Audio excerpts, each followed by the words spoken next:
March 18, 1901, in Ontario, Canada, Manly Palmer Hall was born. Raised by his grandmother, who believed that the greatest chance for happiness was in taking joy in daily work and service, he ascribes to her the creation of his fundamental values. At the age of 18, the young student moved permanently to Los Angeles. He was invited to speak to a small group of people assembled over the bank in Santa Monica, California.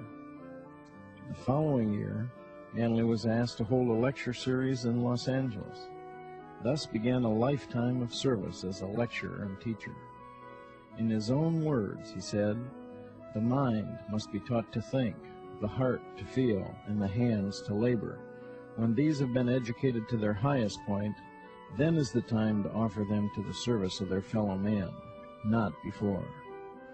Ordained as a minister by the Church of the People at 22, Manly began a trip around the world.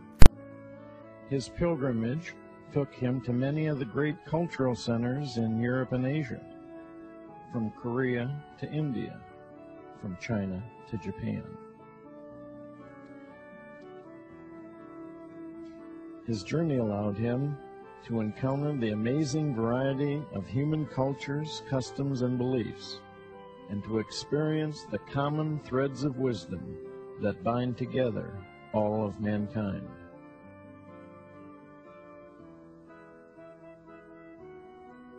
Returning to Los Angeles, Manly deepened his studies of the origin and destiny of humanity.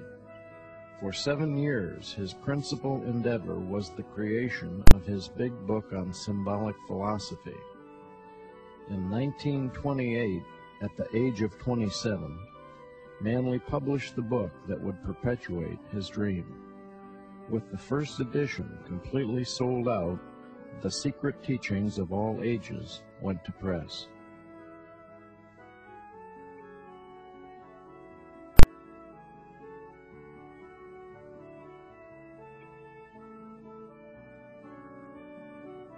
This encyclopedic outline of Western esoteric tradition describes in detail the ancient theory of education, which was in the keeping of the so-called mystery schools, truly the first universities.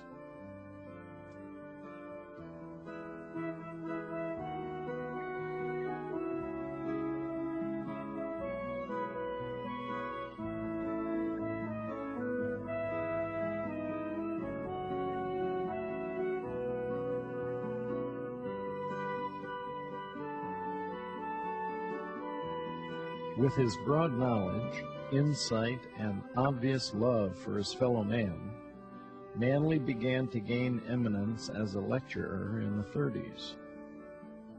While continuing to write prodigiously, he spoke throughout the country, including capacity audiences at Carnegie Hall in New York.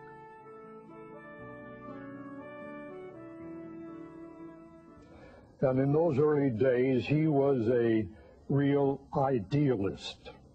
He took up a collection and he sold his books for whatever people wanted to pay for them. And this was in the days of the Depression, coming up from Los Angeles, staying in San Francisco, the hall rent, the hotel, and all the other expenses. And I was working in the printing industry at the time, and I know these people didn't give what the books were worth. I came to appreciate the great humanity in him, his patience and understanding. All through these years, I saw him give of himself unstintingly. As I met him in 1922, he was active with the Church of the People in Los Angeles. He was an ordained minister, and he always wanted to have his own group, his own center. And so this was to have his own meeting place where people could come, read these books that he had in the library, and read his books. The dream of creating a space where people could seek a better understanding of life's plan was realized in 1934 with the construction of the Philosophical Research Society headquarters. A library was built to house Manly's extensive collection of world art, artifacts, manuscripts, and great writings. A study hall and print shop were added where Manly personally set type and printed many of his early publications himself.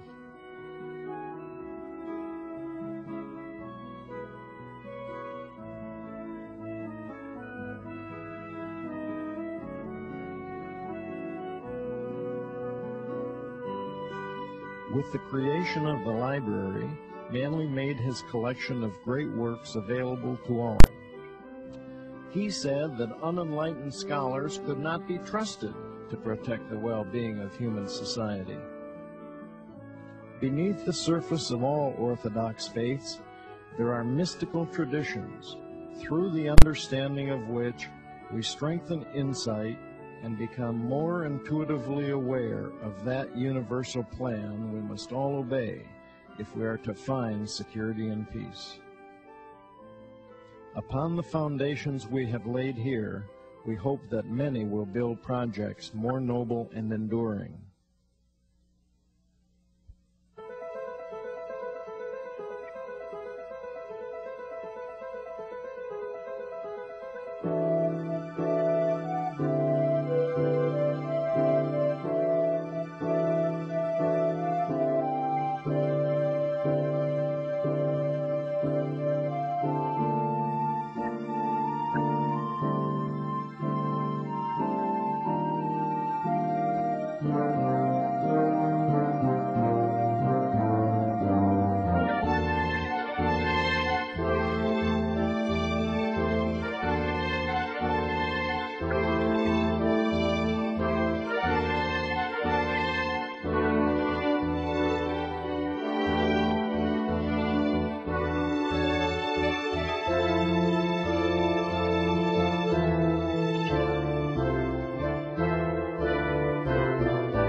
In 1959, construction of the PRS Lecture Hall gave Manly a place at the Society to continue his lectures to capacity crowds. Man has built this tremendous material way of life upon the surface of a natural sphere. And this sphere continues its natural course regardless of man, carrying him as it always has in this great circular march or procession around the sovereignty of the sun.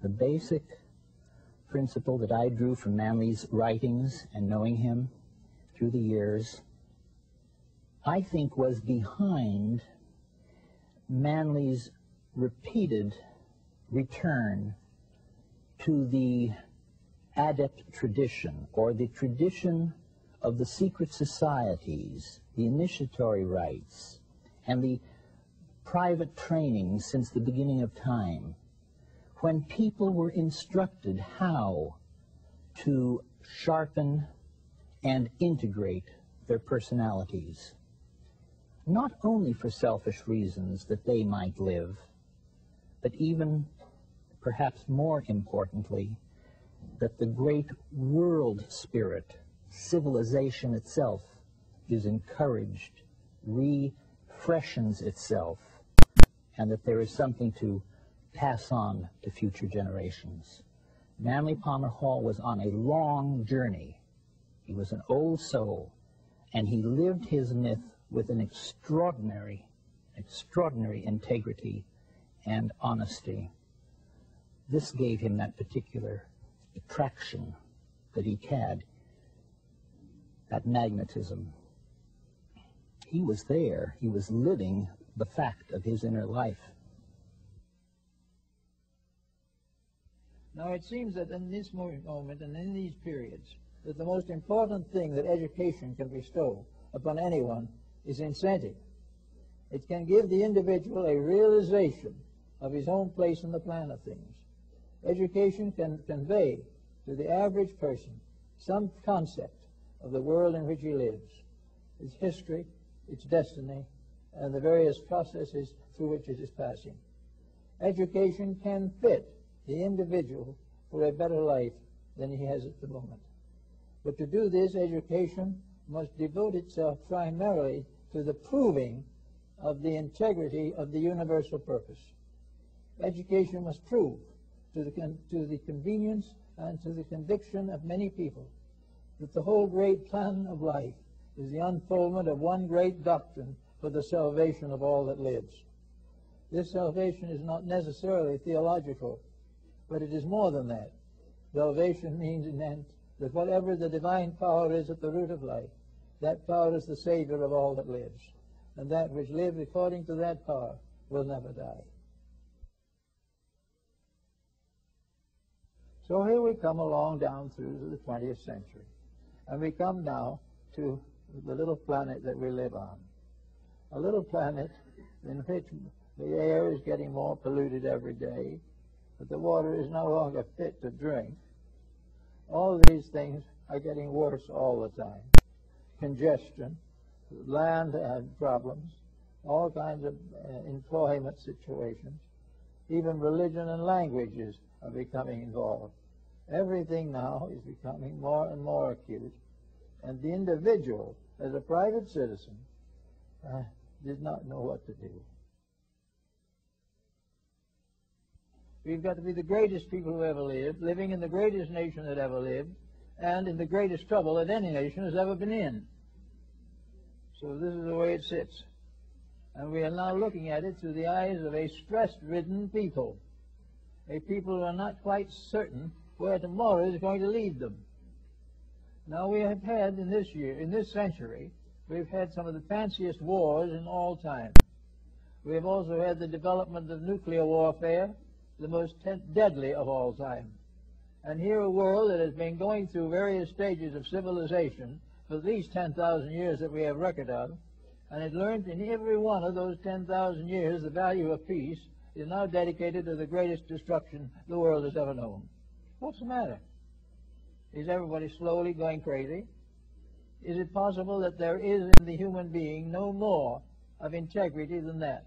What has happened to humanity? So the problem comes right down to our front doorstep in the problem of modern stress and strain. We are under stress all the time. An individual who lives contrary to his own integrity is always under stress. An individual who has no integrity at all to live with, he's under still worse stress. For stress has something to do with honor, and honor has something to do with an integrity at the source of things. If there is no right at the source of life, then all integrity is foolish. Or, perhaps under those conditions, we should settle down and try to create an integrity. We have to have it, and it looks very much as we go back over the pages of history, that we had it when we were born, that we had it when our ancestors were born, and that we've had it since the beginning of time. The only problem with this is that this integrity interferes with the profit system. It interferes with the irresistible impulse to dominate somebody. And in military and political matters, the almost inevitable pressure to conquer the world. If we go back and look over the ground of millions of people that have lived and built and dreamed and hoped and died on this little ball in space. If we look out, we will realize that the great work of these people has been done by those with dreams, hopes, ideals, and convictions beyond materiality.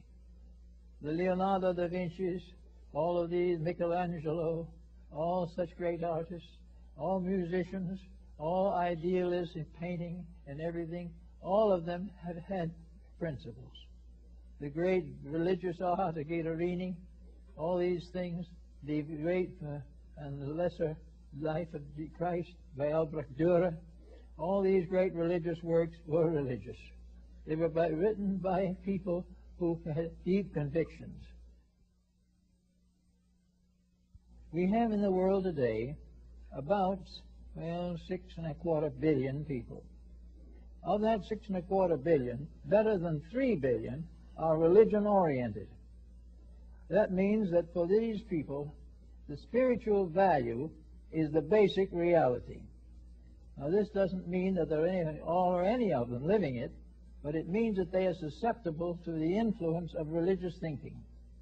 They're susceptible to being brought into harmony with the reality of a divine good at the source of life. Over 3 billion here in this planet believe in God, and probably considerably more, not listed, but in fact, actually in the silence of themselves have the same belief. The belief in God is probably the largest singular belief that we have.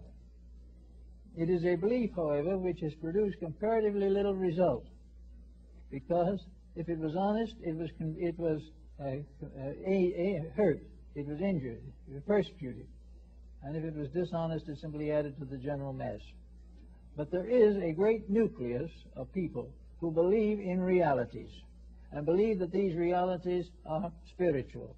And they believe also that these realities must be lived if we want to get out of the mess. We are not going to get out of the mess until we stop being selfish, until we stop being egotists, combative, and competing with each other for the last nickel.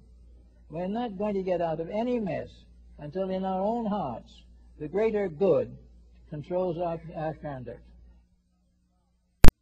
We know what the atomic bomb can do.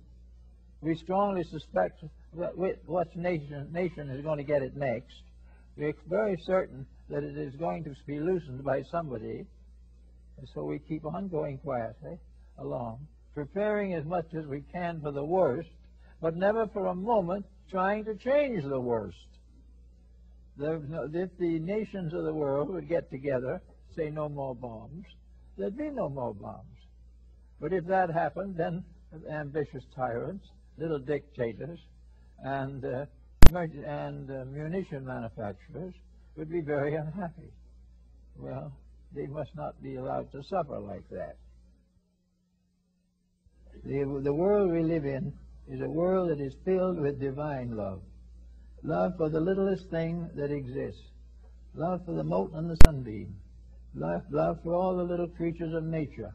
All the things that we are destroying with our abuse of the ecological situations. The world we live in was primarily a world of friendship, of getting along together, the lion and the lamb sitting down together in solving the problems of life. This world was a garden until we subdivided it and began to think of it in terms of profit by the acre. The moment we became mercenary, the garden faded away. And we had continents with various colored backgrounds on maps. And we had these map countries always fighting each other.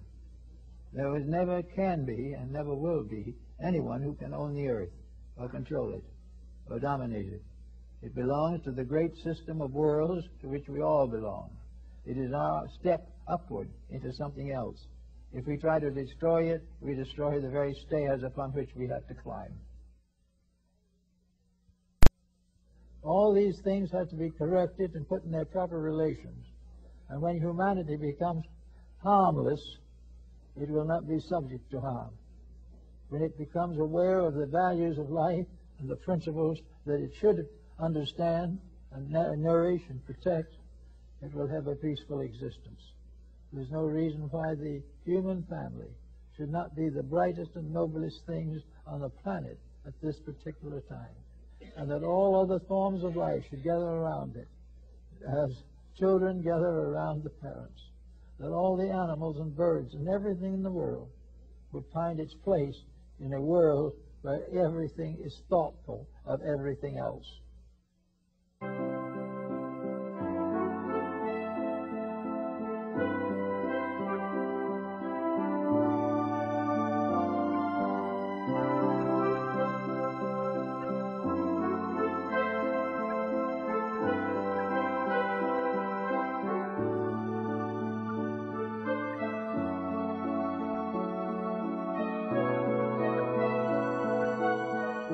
Manly was a most unique and a most enlightening and inspiring individual, because the greatest work that he did in Masonic research, he did before he was a Mason. And I was present on occasion, prior to him being a Mason, when he would teach Masonry to officers and to students of Masonry. And the fact that he could do so made us recognize even more that what we possessed and thought was uniquely ours in terms of wisdom was available to others who dedicated their lives in a certain manner. It was my privilege to have Manly join the Masonic ranks and have him join in San Francisco. And then when I became Grand Commander of the Scottish Rite, I had the privilege of signing papers for him to be admitted into our ranks.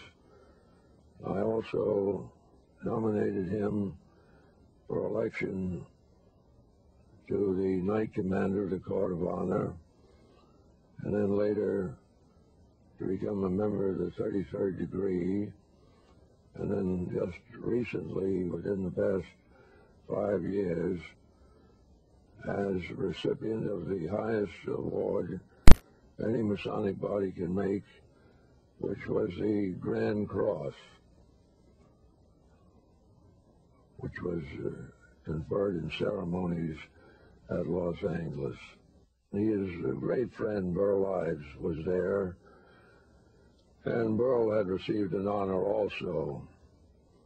So the two of them were just in rhapsody between themselves to be so honored by this huge crowd and given the opportunity to express a few words. I think of Manly also as a man who truly exemplifies the few words that mean that you follow in the footsteps of those that go before you, because he has left his footsteps for other people, and even his most recent great interest of a scholastic form of home study shows and testifies to his ability to foresee, to look into the future. I think as a Mason today, I have a right to speak up, and that is to say that the coming years are going to be of the greatest importance to the Masonic Order. By some mysterious circumstance, which is a little, no one has noticed as far as I can tell, the 21st century has a strange reminiscence to the 21st year of a person's life. This is the year of the coming of age.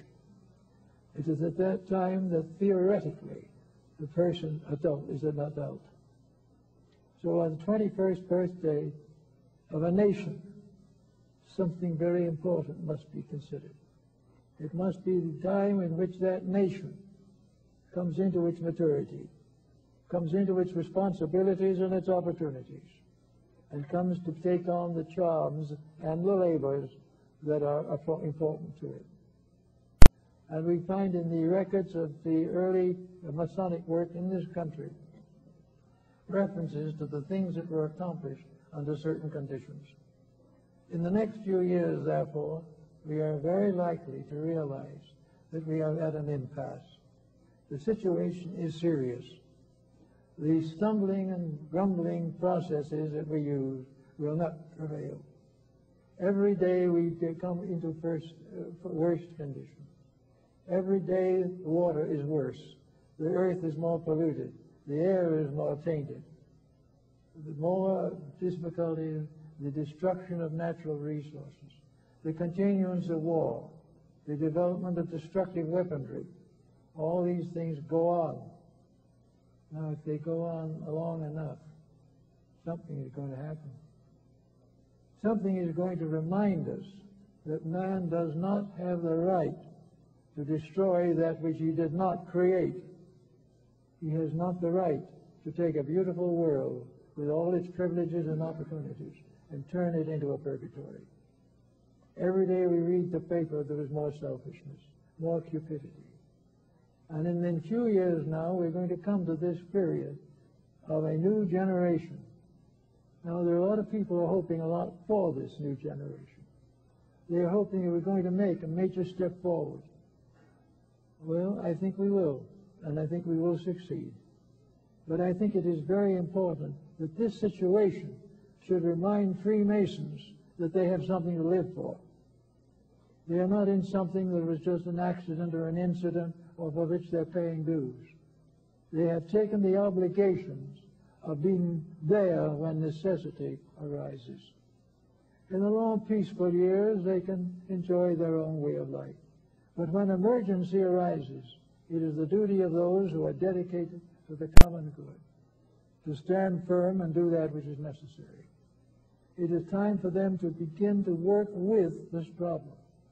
Almost all of the secret societies of the past have been dedicated to clean up jobs.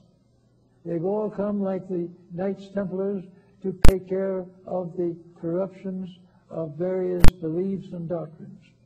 They came to take the place of political corruption that was beyond hope. Every day, in every way, the brothers were at work, sometimes secretly but always continuously. And in the next period of time, it seems to me we have Masonry coming of age. Whether we realize it or not, it has been with us in one way or another for over 4,000 years. It has led us through many desperate emergencies. It has given us the strength to do great things. It has given us Washington and Franklin and Jefferson. It has given us all kinds of disciplined support. It has given us great ideals and great hopes and great visions. And now comes the time when these have got to be put into action. There is no reason why there should not be a powerful reuniting of the light of Masonry in the hearts of every Freemason. We're not asking for treason. We're not asking for disobedience. We're asking for dedication. We're asking the nation to get down and do what is necessary and possible for him to do. To do things for his own family, do things for his community, take a new interest in his children, to become more and more aware of the need for the regeneration of his literature and his art, to no longer support with a kind of a negative complacency things that he knows in his heart are not right. We don't ask him to do anything violent, but we think it would be very good for him to stop doing those things that he does not have to do, because those things which are not consistent with Masonry are not for him. We know that a great time is coming, that Masonry is no longer going to drift along. Masonry is not going to do little nice things. It is going to keep on its great charities, of course, but it is also going to become a personal problem, a personal matter, with every Mason thinking in terms of his own son and his own daughter. Every Mason unwilling to support that which he cannot consider to be ethical. The time is definitely here, and in this coming century, we're either going to have to make this adjustment or we're going to find a very serious collapse on our hands. If we do not make this century, our natural resources will be so distorted and diminished that we will be in great difficulty. There may be more wars and rumors of wars, but these can be avoided. There can be and should be what Nostradamus seer pointed out. He said in the closing years of the 20th century, there will be great confusion and sorrow and misery upon the earth, and great wars and troubles. But with the beginning of the 21st century, the Paraclete, the Prince of Peace, will come, and there will be a long time when the world will be in a blessed state of understanding. And to bring that understanding about, the integrities, the dedications, the beliefs, the hopes and ideals of the secret organizations of the last 5,000 years can be brought together in one definite purpose. There is one definite purpose, as we find God has given America to be free. To be free, it must be free of its own weaknesses. It must be free of a sort of lazy situation that is not mindful of the sale of munitions to other nations, that is not able to control the development of these destructive forms. We can't ask, and we don't ask them to do anything illegal, but we ask them that in every way possible, when they have the choice, they stand for truth. And if necessary, stand and take a little punishment for it. Because from the beginning of time, Freemasonry has been punished for its love of truth. But out of its punishment came the United States. We were founded by Masonic treasures. We were founded by Masons. We were founded by some of the best minds of our time, the most dedicated minds of our time. We were founded by people who sacrificed much and also gave their lives in many cases. But we came through. We came through because of a definite determination that the way of light shall prevail. Therefore, it is very important to us to make sure that this light does prevail, that it goes on to help us with all the things that are necessary for us to do in order to keep this world going. Now, in this particular case, we have education to think of.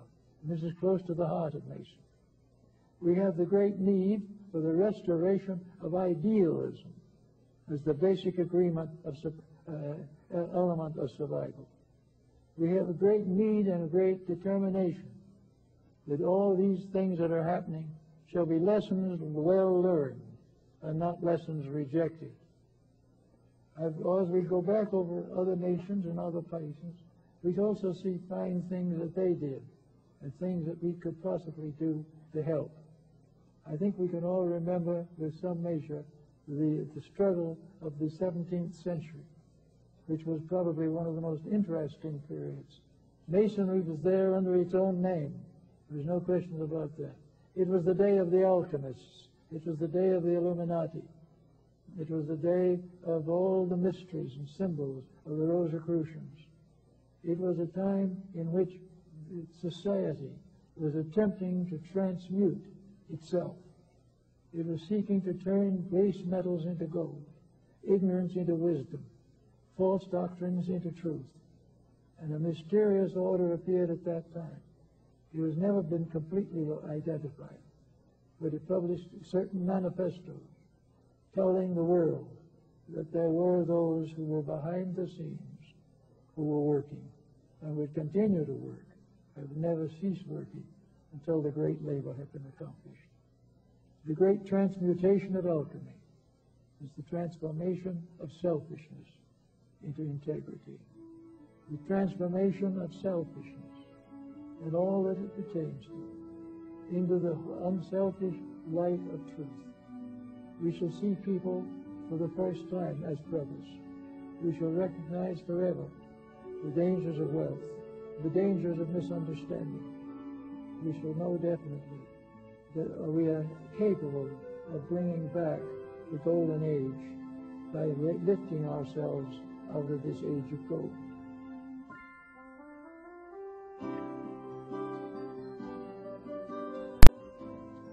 I believe that human consciousness is a being separate from the body which it inhabits, and that this consciousness existed prior to embodiment. and will survive the dissolution of its physical form. This belief is reasonably sustained by the circumstances of living. It is difficult to rationally maintain that man is born, suffers, and dies without reason or purpose, nor is it conceivable that experience, knowledge, and understanding, which are obviously and undeniably the richer fruits of living, should cease and be utterly dissolved by the phenomenon of death.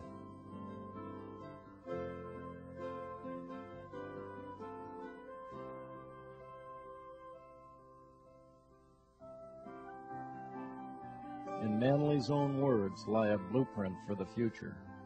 He wrote, "Education at any age is a lifelong dedication to the improvement of character and the enlargement of understanding. There is no reason why PRS should not be remembered like Plato's Academy. But if it is to continue, the society must make use of the most advanced technology available. I now envision a university of the mind and think that through proper organization, we can bring this message of enlightened living to a much greater audience throughout the world.